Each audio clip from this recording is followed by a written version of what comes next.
بسم اللہ الرحمن الرحیم۔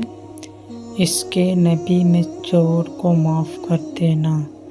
ایک بزرگ حج کے سفر پر گئے، ایک جگہ سے گزر رہے تھے، ان کے ہاتھ میں ایک تھیلا تھا، اس میں کچھ پیسے تھے۔ چور ان کے ہاتھ سے تھیلا چھین کر بھاگ گیا، کافی دور نکل گیا۔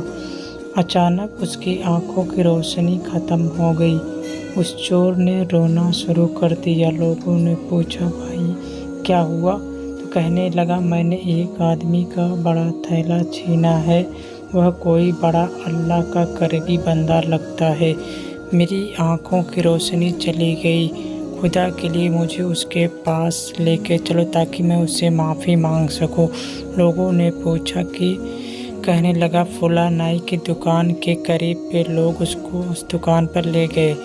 آدمی کا یہاں سے گزرا، آپ اسے جانتے ہو؟ اس نے کہا، مجھے گھر تو ہاں، نمازوں کے لیے آتے، اگلی نماز کے لیے پھر آئیں گے۔ لوگ انتظار میں بیٹھ گئے، وہ بزرگ اپنے وقت کا تشریف لائے۔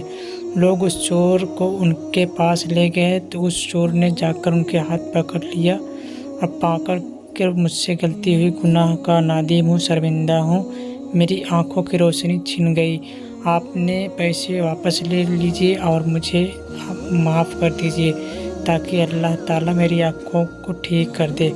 وہ بزرگ کہتے ہیں کہ میں نے تو تجھے پہلے ہی معاف کر دیا۔ یہ سن کر چور بڑا حیران ہوا، کہنے لگا، حضرت میں تو آپ کا تھیلا چھین کر بھاگا تھا اور آپ کہتے ہیں کہ معافی مانگنے سے پہلے ہی معاف فرما دیا۔ وہ فرمانے لگے، ہاں، میرے دل میں کوئی بات آ گئی تھی۔